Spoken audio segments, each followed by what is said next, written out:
ദക്ഷിണാഫ്രിക്കയിലെ Cape town ഗ്രൂട്ട്ഷോർ ആശുപത്രിയിൽ 1967 December 3-ന് Louis Washkansky എന്ന 53-കാരന്റെ ശൂന്യമായ പെരിക്കാർഡിയം കണ്ടപ്പോൾ ഡോക്ടർ ക്രിസ്റ്റ്യൻ ബെർണാഡ് അനുഭവിച്ച വികാരം എന്തായിരിക്കും? ചന്ദ്രനിൽ കാലുകുത്തുന്നതിന് തൊട്ട് മുൻപ് നീൽ ആംസ്ട്രോങ് അനുഭവിച്ചത് തന്നെ ഇന്ന് നമുക്ക് ഊഹിക്കാം. മനുഷ്യരാശിയുടെ ചരിത്രത്തിലെ 2 അമൂല്യ വിജയങ്ങളിലേക്കുള്ള വഴിത്താരയിൽ ജ്വലിച്ചു നിന്ന മുഹൂർത്തങ്ങളാണവ. ലോകത്തിലെ ആദ്യത്തെ ഹൃദയം മാറ്റിവെക്കൽ ശസ്ത്രക്രിയയായിരുന്നു ഗ്രൂട്ട്ഷോർ ആശുപത്രിയിൽ നടന്നത്.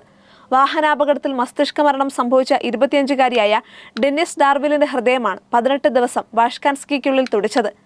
58 വർഷങ്ങൾക്കിപ്പുറം മെഡിക്കൽ സയൻസ് അസാധ്യമെന്ന് കരുതിയിരുന്ന പലതും സാധ്യമാക്കി മുന്നേറുമ്പോൾ വൈദ്യശാസ്ത്ര ഗവേഷകരെയും ഡോക്ടർമാരെയും ആതുരശുശ്രൂഷ രംഗത്ത് പ്രവർത്തിക്കുന്ന മറ്റെല്ലാവരെയും ഹൃദയപൂർവ്വം അഭിനന്ദിക്കാം.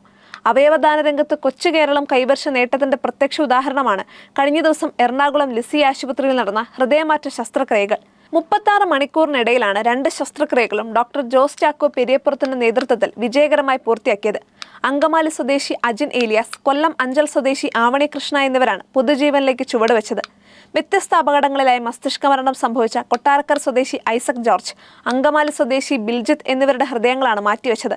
മണിക്കൂറുകൾക്കിടയിൽ 2 ശസ്ത്രക്രിയകൾ നടത്താനായത് അവയവമാറ്റ രംഗത്തെ വലിയ നേട്ടമാണെന്ന് ഡോക്ടർ ജോസ് ചാക്കോ വിശദീകരിച്ചു. ലിസി ആശുപത്രി ഡയറക്ടർ റവറൻ ഡോക്ടർ പോൾ കരേടനും മാനേജ്മെന്റ് പ്രതിനിധികളും ചേർന്ന് ഡോക്ടർ പെരിയപ്പുറത്തെയും അദ്ദേഹത്തിന്റെ ടീമിലെ മറ്റു ഡോക്ടർമാരെയും ആദരിച്ചപ്പോൾ അത് കേരളത്തിന്റെ മുഴുവൻ ആദരമായി മാറി.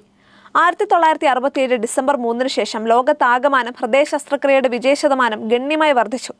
ശസ്ത്രക്രിയയ്ക്ക് ശേഷം 1 വർഷം ജീവിച്ചിരിക്കുന്നവരുടെ നിരക്ക് 90% മുകളിലാണ്. 5 വർഷത്തിന്മേലുള്ള അതിജീവന നിരക്ക് 70 മുതൽ 80% കൂടുതലും. മാറ്റിവെച്ച ഹൃദയത്തെ ശരീരം സ്വീകരിക്കുന്നതിനാവശ്യമായ മരുന്നുകളുടെ കാര്യത്തിൽ വലിയ പുരോഗതിയുണ്ടായി. അതോടെ ശരീരം ഹൃദയം തിരസ്കരിക്കാനുള്ള സാധ്യത വളരെ കുറഞ്ഞു. അതുപോലെ തന്നെ കൃത്രിമ ഹൃദയങ്ങളുടെയും വെർട്ടിക്കുലർ അസിസ്റ്റ് ഡിവൈസുകളുടെയും ഉപയോഗം വ്യാപകമായി. ഹൃദയം മാറ്റിവെക്കാനായി കാത്തിരിക്കുന്ന രോഗികളുടെ ജീവൻ നിലനിർത്താൻ ഇവ സഹായിക്കുന്നു. അവയവദാനം പ്രോത്സാഹിപ്പിക്കാനുള്ള നിയമങ്ങളും നടപടിക്രമങ്ങളും കാര്യക്ഷമമായതോടെ കൂടുതൽ ദാതാക്കളെയും ലഭിച്ചു തുടങ്ങി. മൃഗങ്ങളുടെ ഹൃദയം മനുഷ്യരിലേക്ക് മാറ്റിവെക്കാനുള്ള പരീക്ഷണങ്ങളിലാണ് വൈദ്യശാസ്ത്ര ഗവേഷകർ. ജനിതക മാറ്റം വരുത്തിയ പന്നിയുടെ ഹൃദയം മാറ്റിവെച്ചുള്ള പരീക്ഷണങ്ങൾ ഉദാഹരണമാണ്.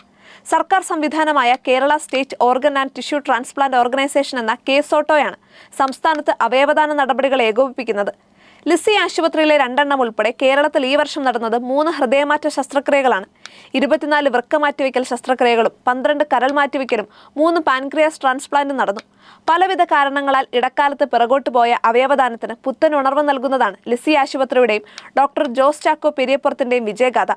അവയവദാനത്തെക്കുറിച്ചുള്ള തെറ്റിദ്ധാരണകളും വസ്തുതാവിരുദ്ധമായ പ്രചാരണങ്ങളും ഈ രംഗത്തെ പ്രതിസന്ധിയിലാക്കിയിരുന്നു.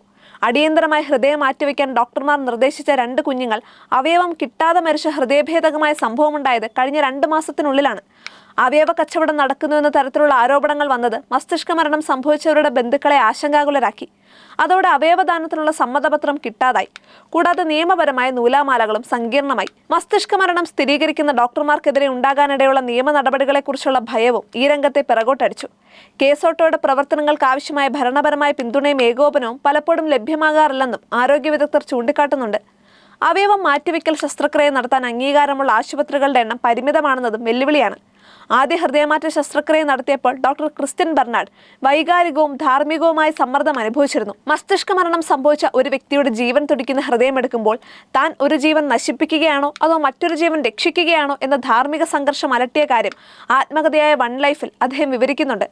ഒരു ശസ്ത്രക്രിയ കേവലം സാങ്കേതിക വിദ്യയുടെ മാത്രം വിജയമല്ല, മനുഷ്യന്റെ വേദനയുടെയും പ്രതീക്ഷയുടെയും കൂടി ഗാഥയാണെന്ന് ആത്മകഥയിലൂടെ അദ്ദേഹം ഓർമ്മിപ്പിക്കുന്നു. അതിവേഗം കുതിക്കുന്ന ശാസ്ത്രത്തിന്റെ നേട്ടം സാമ്പത്തികമായി ഏറ്റവും പിന്നാക്കം നിൽക്കുന്നവരിൽ പോലും എത്തിക്കേണ്ട ബാധ്യത ഭരണകൂടങ്ങൾക്കും അതിന്റെ അനുബന്ധ സ്ഥാപനങ്ങൾക്കുമാണ്. ആ കടമ ആർജവത്തോടെയും ധീരമായി നിർവഹിക്കാനായാലേ ആരോഗ്യ മേഖലയിൽ കേരളത്തിന്റെ മികവ് ഉയർന്ന തലത്തിലേക്ക് നിലനിർത്താനാകൂ. അതിന് പ്രചോദനമാകട്ടെ ലിസി ആശുപത്രിയുടെയും ഡോക്ടർ ജോസ് ചാക്കോ പെരിയപ്പുറത്തിന്റെയും മറ്റു ഡോക്ടർമാരുടെയും നേട്ടം.